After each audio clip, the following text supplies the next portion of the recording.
Ayan mga kabarangay, welcome back ulit sa ating munting channel. Ito nga palang kusinero ng barangay na bumabati sa inyo ng magandang buhay, magandang araw sa inyong lahat. Ayan mga idol.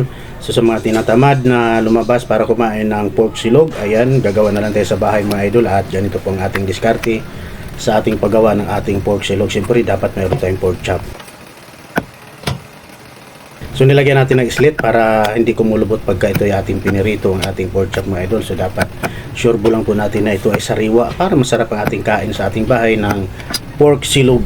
Ayan mga lods. So siyempre unang-una pigaan muna natin ang kalamansi ang ating pork chop para mawala ang kanyang lansa. At siyempre pampabalance, pampasarap ng lasa ang kalamansi mga idol.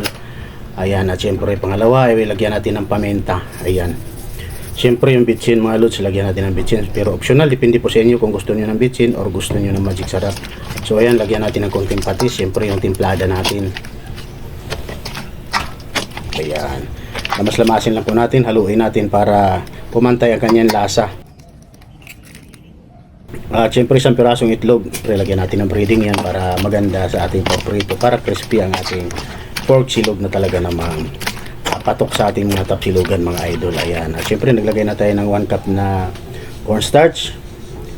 At syempre yung 1 cup na harina. Ayan mga idol. Ayan, 1 cup na cornstarch at 1 cup na harina para pang-breeding natin sa ating pork chop. Breaded pork chop po ang gawin natin rito sa ating pork silog mga idol. Ayan, breaded pork chop po ang diskarte natin rito. So depende po sa mga tapsilugan kung anong diskarte ang kanyang pork chop sa pagkaluto sa kanyang tapsilog. Ayan.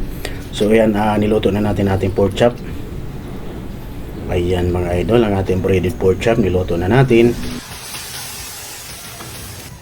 Dapat huwag masyadong malakas ang apoy para di mabigla kasi minsan nabibigla, sunog ang breading pero ang kanyang karne, ang pork chop ay sa loob ay hilaw. Ayan, dandahan lang ang apoy, medium heat lang mga idol. Ayan. So ayan, pag medyo golden brown na, okay na, luto na yan. Pwede rin nating i-double fry yan para medyo talagang mag-crispy ang ating breaded pork chop.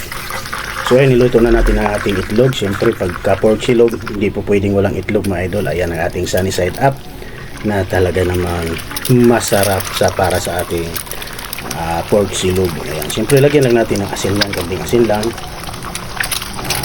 Ayos na. Ayan mga idol, ang ating itlog na talaga namang tama lang sa pagkaluto. Ayan, medyo well done ang ating itlog rito mga idol. Hindi siya masyadong half cook. Ayan, lutong luto.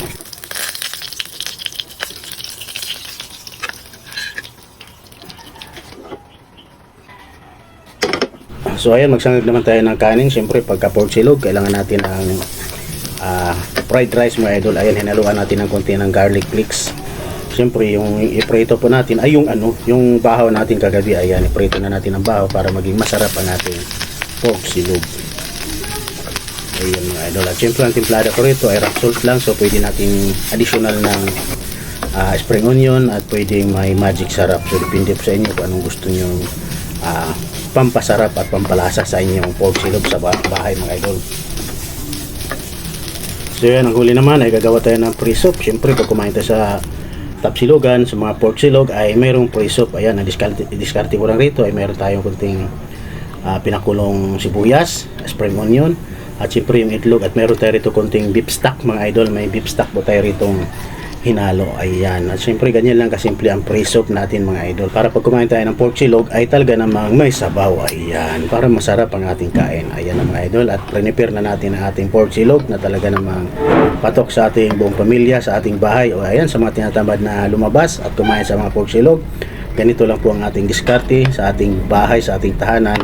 Masarap, malinis, at syempre unlimited rice, fried rice ang ating pork silog sa ating mga tahanan. Ayan mga idol, ang ating pork silog na talaga namang napakasarap. Ayan, at maraming salamat muli sa inyong lahat mga idol sa walang sawang pagsuporta sa ating munting channel, ang Kusinero ng Barangay, at sa mga dumalaw nga pala sa ating YouTube channel. Maraming salamat po sa inyong lahat.